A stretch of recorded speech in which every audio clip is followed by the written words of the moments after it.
friends and family. Tyler Fulghum and Doug Kezirian with you live inside the Daily Wager studios, but we're bringing you bet. No Daily Wager today, but the D-Gens will be fed some picks and plays because, Doug, we have a Game 5 tonight in the NBA. A potential closeout. No days off for the studio. That's right. Maybe Daily Wager is going to be idle on this dark Monday, but certainly working hard. And, you know, we're going to talk about that, whether this is the final game for the NBA season and tomorrow's the final game for the NHL season right down the street. And I think everyone wants to see what a night's parade would look like here in Las Vegas. I don't think Sin City would be that fun if Vegas won their first ever Stanley Cup. We'll talk about that, but of course, the NBA Finals is where we're going to start because that's pressing matters tonight. We'll have Game 5 in Denver, and all series long, whether you've been watching us here on Bet or watching Daily Wager, we have been talking to Nick Friedell and Youngmisuk. Nick dialed in with the Miami Heat, with the Denver Nuggets. Those two bringing you the information you need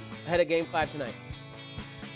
Tyler, the biggest problem for the Heat in this series is that all the periphery guys, all the guys who were either coming off the bench or were somebody in the shadow of Jimmy Butler and Bam Adebayo, they haven't shown up so far the same way against the Nuggets. You know what you're getting from Jimmy. For the most part, you know what you're getting from Bam, although he's got to cut down his turnovers. The issue for Miami is Gabe Vincent, Max Strus, Caleb Martin, they just haven't hit as consistently as we've seen them in this postseason. That has been the biggest issue for Eric Spoelstra. How do you get the offense moving when you don't have guys hitting from the outside? I think the guy to focus on tonight is Strus. He is just 5 for 31 in this series. He is such a huge key for this team, especially on the offensive end. If he can hit some early shots like he did in Game 2, the Heat are going to be in much better shape and have a chance to extend it to Game 6. This postseason, Michael Malone has basically been the Nuggets' Phil Jackson. Whatever message he delivers, whether it's a stern one, whether it's one of encouragement, whether it's one with swagger, the Nuggets have followed his lead. So in what he hopes will be his last message to the Nuggets this season so that they make history tonight, he wants the Nuggets to turn the clock back to 2020 and channel their inner bubble selves. Basically be desperate like the team that came back from a 3-1 deficit against the Utah Jazz in the first round and then did the same thing again against the LA Clippers to beat them in the second round. He wants the Nuggets not to feel like they're up 3-1 in Game 5, but that they are trailing 3-1 to the Heat, to have that desperation, to be hungry in the Heat so that they can come out world champions tonight. All right, Nick, thank you very much. Some great reporting, as it has been all series long. So before we get to some picks and thoughts on side total spread, Eric Spoelstra spoke to the media just a few moments ago and indicated that guard Tyler Hero is available, will be active, and we'll see how much he plays, how that rotation will work out. But for the first time since Game 1 of the opening round series against the Milwaukee Bucks, Hero will be available for the Heat. See the pertinent information on your screen there. Big favorites at home are the Nuggets. Got a total south of 210. Doug, floor is yours. How are you going to think about playing Some this? respected money has come in on the Miami Heat, pushed this number to 8. I talked to an odds maker earlier. We were talking about actually odds for next year, and he thought that he made the number 9. He goes, I just can't bet 9 when I made the number 9. Now, 8, is it enough to get involved when you're also laying 110? I would lay it. I think the Heat have been incredibly impressive, and they're not a team that's going to fold right from the jump. But the better team has shown us through who they are in the first 4 games. I think at some point there's going to be a 6-0, 8-0 run that Miami just can't recover from. I think Miami will start strong, but I think Denver pulls away ultimately. Yeah, I agree with you. If I'm forced to choose a side, I will choose the Nuggets side. I said before this series started it would end in 5 games, so we're right on track for that. This is what we want. I thought there was a possibility for a sweep, but kudos to the Heat for stealing Game 2 on the road in Denver. I agree. They're not going to lay down. They're not going to make it easy for the Nuggets. I just don't see that many paths to victory. One thing they've done, they did way above their skis throughout the postseason, was shoot outrageously well, and that's kind of regressed back to a normal. I am kind of surprised how poorly Miami has shot on even open looks. I mean, Kevin Love was a good addition. He hit some big threes at the beginning of Game 2 and I think the last game. But just for the most part, I'm surprised at how cold they've been. And give Denver's defense credit, how well Denver's played on defense, not their calling card, and they've defended the 3 pretty well. A couple other plays I'm interested in. Nuggets first half. I'll lay the 5 there. They've been a dominant first and second quarter team. I know you like that first quarter bet because of the rotation where Jokic plays all 12 minutes Yeah, normally. no, it's tempting, but Denver has not taken advantage. You get Cody Zeller for like 4 minutes or 3 minutes, and Jokic is, he eats, but not really, and it hasn't been a covering machine. Yeah, no. So I wouldn't bet Miami first quarter, but you got the three-pointer by Butler to beat the buzzer in game one. When he wanted the shooting foul, instead got the three to beat the buzzer. And I mean, thankfully, I didn't have it then. I had it the previous game, but bad beats all around in games 3 and 4. Heat team total under 100.5 is a way that I think this is an under environment. If I had to play the overall total, I'd play it under, but there is a little bit of concern that eventually the gas runs out. Denver, who has not shot the ball crazy well, has a super hot night where Porter's knocking down threes, KCP, and they could easily score, 115, 120 themselves. But I do think Miami is going to be held in that 90-point range again, unless they have, as Nick pointed out, Caleb Martin, Kyle Lowry, or Max Strus, maybe Hero now, maybe gets Hero hot from downtown. But I just don't see it. I think they're kind of out of juice and up against a superior and deeper basketball in team. the game of life, not to be too philosophical, but we always assume the best outcome on the path untraveled. Right. We're just assuming Hero's going to help the team. Now, 10 games from now, if they had a full season left, of course, he's an all-star type player, averages 20 points per. But first game back, there's a rhythm. Athletes are creatures of habit. There's a substitution flow. So there's a chance that, it's a take a couple steps back before you go forward with the Hero addition to the lineup. All right, that's our look at the game from the macro perspective. Of course, we like to dabble with player props around here, and some of our best bets have been exactly in this market. If you take a look for tonight, 8:30 on ABC, the top 3 props and points, assists, and rebounds. You see a lot of Joker up there, the top in all of those markets. Of course, Jimmy Butler, the superstar of the Heat, on that market as well. All right, Doug, we've made the move over to the touchscreen, and some of those names, perhaps even some of those exact props, are going to appear on the touchscreen, because what we're going to do is share with the viewers our 3 favorite player props for Game 5. We'll do it snake draft style. You start. I'll give my first and second. You come back and First we'll finish overall up. pick. First Big. overall pick in the player prop draft, Douglas. And your first perhaps play. the last game of the NBA season. Right. I'm going to go with Butler under. We've talked about this throughout the NBA Finals. Obviously, he can have a monster game, as he showed throughout the Eastern Conference playoffs. But since that injury, rolling his ankle against the Knicks, he really hasn't been able to generate the same kind of offense he did prior to the injury. And against Denver, they're throwing big guys at him, literally bigs like Aaron Gordon. And he doesn't look for his shot as much. And when he is a gunner, like he was a couple games ago, that's not the recipe to beat Denver. He can't take them one-on whatever. So he's going to have to distribute the ball, drive, kick out. And his ceiling is about 31 points. But his floor in one of the games, I believe, is 13. So I just think there's more ways to win with Butler under. I am with you, as you will see. But my first play is actually going to be, this is one you might like. Michael Porter Jr. Under a half assist. Now, we know Porter Jr.'s minutes have come down a little bit because of some defensive lapses and the play of Christian Brown, Bruce Brown, and Jeff Green off the bench. But if you look at games 2 through 4, Porter has exactly 0 assists in all 3 of those games. And with what's going on with him mentally, I bet Michael Malone is saying, attack the basket, shoot the rock. We need you to get right. So when Jokic passes, don't think to shoot. But if you get the ball, drive and kick, get to the rim and shoot. I don't think he's being told to pass. I think he's being told because of his struggles to try and gun. And that's what we've seen in the box score. 3 straight games with 0 assists for Michael Porter Jr. I think they make it a 4th tonight. I do like it. So, early in his career, he was obviously a stud potential, high ceiling, 6'10". They figured we have our big 2. We need a guy like that to really have no inhibition. So he's a gunner when he gets the ball. It's catch, shoot. No one's going to block you. No. You're 6'10", shooting a literal jump shot, and he should be just fine. So I like that. That's a fun sweat, though. It's a fun sweat. My second play is the same one as your first play. Nothing to add here. Jimmy Butler, for everything you said, I think it's an under environment. Like I said earlier in the show, I think he's under 26.5 points. All right, second and third for you? I got another guy. We're really Debbie Downers here. We're no fun at the party because I'm under with Jamal Murray. Now, he could go up. There's a chance he leads the game in scoring. But there's also a chance he's just a facilitator. And I think Spoelstra, so much was made of Game 2 when Jokic went for 41, but it was really they were blitzing this guy. They felt get the ball out of his hand because when they run that 2-man game sort of at the free throw line and he's got a medium-sized jumper or he gives the Jokic at the dotted sort of half arc, the one close to the free throw line, game over. It's an automatic 2 points. So I just think they're going to try to eliminate him. He can go under like last game. He's been a distributor with assists, Right. but don't love it, but I like it enough. I'm playing it as well. Third play? Well, there's a theme here, and we mentioned it earlier. Under the game. Okay. I just think it's a lot to ask. We've seen these games die down. Last game would have really been under, if not for a lot of foul calls. Second quarter went way over, but we only had 41 in the first quarter.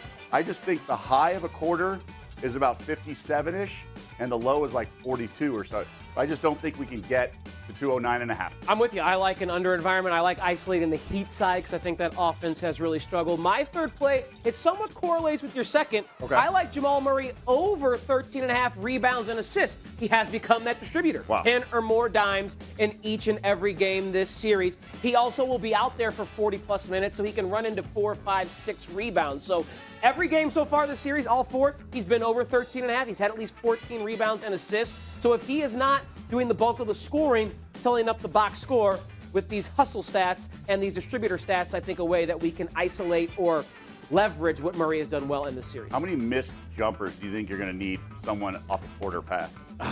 Like 2? Yeah. I mean, what I'm worried about is like an outlet where he gets a rebound and someone's like cherry picking and he has an easy pass Or there. just That's like my biggest swinging it concern. around the three-point line. He's at the elbow extended, swings to the short corner. But that is a fun little sweat. It's like zero walk, under half walk if you're following Major League Baseball or betting that. So our 3 favorite plays for Game 5. I did not see Aaron Gordon up here, who if you bet him to be the top scorer in Game 4, wow, what a ticket. Up catch from Gordon. What a strong finish. Gordon off to an excellent start, 11 first-half points. He's played extremely well. Caldwell Pope. Oh, what a pass! And Gordon throws it down. Aaron did it all for us tonight. He really did. So many big buckets. Just wanted to be great for my teammates. Aaron did well for the Nuggets. He did great for anyone who took him at 50-1 in Game 4 to lead all scorers with 27 points. That is a DK long shot that I know you like, my friend. Here's the odds as you see on the score or on your screen there for Game 5. Highest scorer, of course, Jokic, the odds-on favorite. If you want to get crazy again, Gordon's 40-1. Michael Porter Jr. has not played well. Gabe Vincent 100-1. If you want to get real weird. Any names on that list that you would, if you were to get into that market, would be involved? I love some long shots, as you just alluded to. It's hard to kind of justify like a Porter or Bruce Brown. I mean, it's tough. I would get involved with Murray. Now, you're saying, hey, you just had Murray under 25.5 points a second ago. Right, but this is plus 250. And I think Murray's been a very volatile sort of performer. Either they're going to blitz him and get the ball out of his hand, or he's just going to have to score on his own and go for a 30-plus game. And I think at plus 250, I think there's something exciting about that. So it's about 30% or so. That's what I would need. That's what the percentage is of plus 250. I agree. If I was playing, it would be Murray. It's not the greatest ROI. It's not Aaron Gordon. But this feels like a time with them on the cusp of their first ever championship where Jamal Murray is going to go sicko mode like we've seen him do in the playoffs. And he's coming off a game where he only had 15, I think. So based on his scoring averages, he's kind of due for one of those big games. Of course, Jokic can always go for 30 or 40. But if I had to bet on because I think the Nuggets win, like you, if I had to bet on the highest score on that team tonight, I'd bet on it being Murray. He's finally getting the recognition he deserves. I mean, he's never been an all-star. A lot of that is because of the injuries, but he's a big-time shot maker. And Malone, we heard earlier, talking about the bubble. Like, we started to see that in the bubble when he and Donovan Mitchell started the playoffs, going tick for tat on that. But he is a jump shot that I didn't really understand he had until these playoff runs. It is remarkable. Jimmy Butler, of course, playoff Jimmy. Jamal Murray is developing the same kind of reputation. For whatever he is in the regular season, which is pretty good, he takes his game to another level. It's 5, 6, 7 more points per game in the postseason. So it's kind of interesting to see these two teams led by guys who have certainly played much better or above expectation in the postseason. All right. Play a game of take your pick here, Douglas. It's going to be a couple of wagers where we're going to compare them side by side. You just tell me which one you would rather play. We start with this. Take your pick. First made field goal in the game. Not first points, but first made field goal. Heat minus 120, Nuggets minus 110. So both teams can win the jump, right? Miami probably will or should, but Denver's won a jump. They can do it. I would just pick Denver because of minus 110. So I completely agree with you. I don't right want to lay there. 120. I don't want to lay 120. And what is a coin flip type of market here, I'll just take the better price. And the Nuggets have the better price there. They're the better offense as well. So I am with you there. I will take the Nuggets. Take your pick. Which player to go over his par, points plus assists plus rebounds? Bam Adebayo, minus 123, or Jamal Murray, minus 127? I think Bam's more reliable. Okay. I think the variance, like I touched on earlier, is there with Murray. I think Bam and the rebounds, and he's been a better shooter with at least more touch than I gave him credit for, than I would give him credit for. We know he can dribble. We know he can facilitate the offense. He's sort of the backup point guard, if you will. If I had to choose one or the other, I'd go Bam. Yeah, it's 34.5 is the par for Bam. It's 38.5 for Murray, so a lower threshold to clear for Bam Adebayo. I'm gonna go Jamal Murray here. I understand the logic there. Again, I'm sensing a Jamal Murray game. You mentioned we both mentioned how he could be the highest scorer in the game. One of my favorite props in the game was him going over 13.5 rebounds plus assists. We know he's had 10 or more in all 4 games, 12 in game 4, and he's been over 13.5 rebounds. So he's filling up the box score. It's just a question of whether or not he'll get his 25, 30 points, and I think tonight is one of those nights. So it's not it's minus 123 to minus 127, so it's not a huge difference in price either. They've showed some inexperience at times, like game 2 in this series, but games 3 and 4, I was impressed with the convincing wins by Denver. Any concern on your part, sort of they play tight, and Miami can play kind of loose and go after it? A little bit. They are back home, which will naturally create a little more comfort. I wonder if it was beneficial for them to go to Miami with a 1-1 series, because now they're paying attention to what Mike Malone says about trying to motivate them. They're not kind of resting on their laurels like, oh, shoot, we could lose this now. We just lost one at home. We've been undefeated there. So I think that benefited them, but I also think, like, they're done playing with their food. I think they want to get in. There's a swagger there that Yeah. I didn't see early in the playoffs. All right, final take your pick. Highest scoring half. The first half is minus 170. The second half, plus 130. Explain the logic why we see the difference in pricing. So the first half's, depending on the team, every team has their sort of trend. So the first half is more than half the game total, typically. And that's been the case in this series. The second half, especially the fourth quarter, like the Heat have run out of gas, and a lot of it's just been measured possessions in the fourth quarter. And it's just the way it goes, sort of. There's a free flow, and then it's almost like what each coach adjusted from the previous game, the other one finally figures it out and sort of can adjust to that. Minus 170 That's is pretty, juicy. Pretty steep. That's what I would have to play, Okay. just because I do think it's going to be a first half that's lower scoring. But if with all the props on the menu, I wouldn't run to the window to lay 170. I agree with you, and it's probably the right bet to lay the minus 170. But come on, I got plus 130 right there. Why not? Yeah. Maybe we get some overtime. Maybe we get some craziness in the second half with a lot of fouls late, especially with Miami in a desperation if it is close, and extend some possessions by creating fouls. This is a fun one, but some pizza or beer money, as our buddy Joe Fortenbaugh would say. Nothing crazy there, so I'll take the plus 130 and hope for the best. All right, let's wrap it up because we've covered the NBA Finals, Game 5, 8:30 Eastern, ESPN, about every way possible. Before we let you go, as Doug mentioned at the top of the show, right down the block, Game 5 of the Stanley Cup Final will take place. And it's an opportunity for Vegas to close out the series win their first ever cup. Would you be willing to make a wager right now or suggest a wager before we get out of here? So you can will the final with both series end. You can do a money line parlay. It pays about plus 105 depending on the juice. Obviously, Denver is a bigger favorite than Vegas is, but the Vegas price is sort of creeping up. They've really dominated all 4 games. They're clearly the better team. They have the depth of defense. I did a little research with our research department, meaning I emailed them. How many times has a team in the hockey final, because it's such a sport that you can't predict, have been up 3-1 and not won the game at home? Because I think there's an element of like all these people hit you up for tickets, wanting to be there when the trophy is won. Makes sense. So I think the Nuggets, and I asked you a second ago about being inexperienced, things like that. I am tempted to lay it because I want the plus 05 because I think the Knights are that much better, but go easy. Nothing is guaranteed. Yeah, I mean, hockey guys don't roll over either. The Panthers are going to bring it. Hockey's far more volatile than the NBA, but I do think both of these series, and I think Denver, as we pointed out, wins Game 5 tonight on the hardwood, and I do think Vegas closes it out on home ice. I understand they say the last win's the hardest win sometimes, especially for a team, a franchise that hasn't yet done it. I would play them on the puck line. It worked in game 1. It worked in game 2 at home. They are the vastly superior team to the Florida Panthers. Remember, the Panthers, just like the Heat, they're an 8 seed who got to the finals. So I wonder if the pixie dust, the sprinkle, or the Cinderella dust has run out for both of these South Florida franchises. So I think it ends in 5 in both series, and I think the home team wins. I'd play the puck line and try and get a juicier payout for Vegas. By the way, the home team up 3-1, 17-11. They've held serve at 5 to win the cup at home. I would look at Marchessault minus 650 to win the Conn Smythe.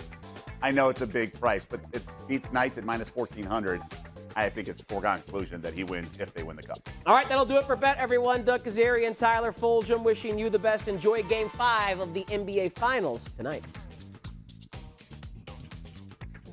My buddy had a favor. I was like,